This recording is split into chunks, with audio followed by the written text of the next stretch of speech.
Now that we have understood the importance of non-verbal communication, let's understand verbal communication.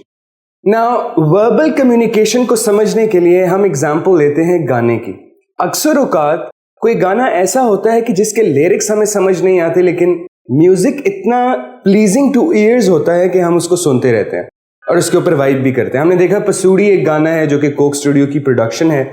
पसूड़ी ने कितनी international recognition हासिल की. African भी उसके ऊपर नाच रहे हैं, वेस्टर्न लोग भी उसके ऊपर नाच रहे हैं. जिनको समझ नहीं भी आ रहा, they are also vibing on that song. The reason is because music was very pleasing to the years.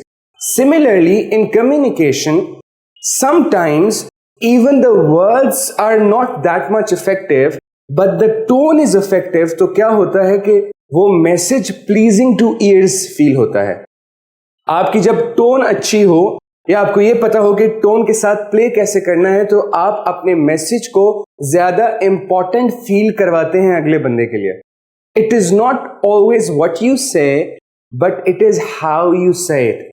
Sometimes the sweetest of the words, जैसे से I love you बहुत खूबसूरत 3 लफ्ज़ों का एक मजमूआ है, अगर उसको भी अच्छे तरीके से ना कहा जाए तो शायद उसकी इफेक्टिविटी बिल्कुल ख़त्म हो जाएगी.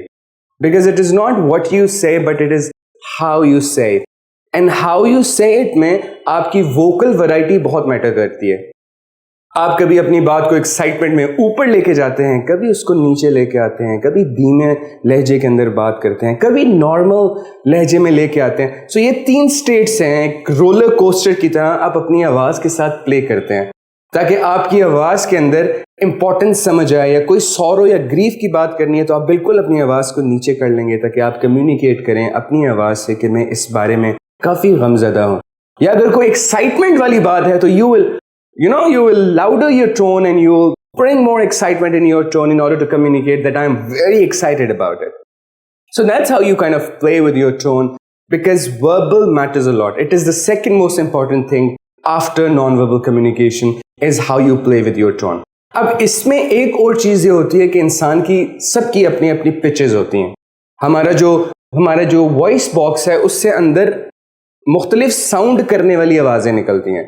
कईयों की आवाज़ थोड़ी स्क्वीकी होती है, कईयों की आवाज़ थोड़ी भारी होती है, कई बिल्कुल ज़िया मोइनुद्दीन की तरह एक डायाफ्राम से उनकी साउंड निकलती है, which is very powerful, very substantial.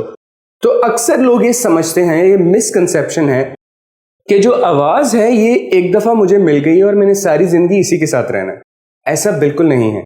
आप अपनी आवाज़, अपनी पिच को चेंज कर सकते हैं.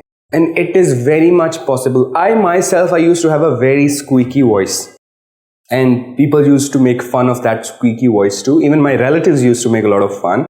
But then I remember when I was in college, I used to go on YouTube and I used to find different vocal coaches जो आके YouTube के ऊपर मुख्तलिफ exercises बताते थे. आप गले को ऊपर करके आ की साउंड निकालें, ह की साउंड निकालें. वो different sounds होती हैं जिससे आप अपने vocal cords को ज़्यादा expand करते हैं और आवाज़ के अंदर ज़्यादा डेप्थ आती है.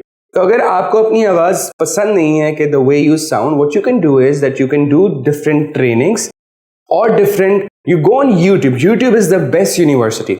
You go on there, you find different voice coaches or you find different exercises to make your sound more substantial and bring more depth into it.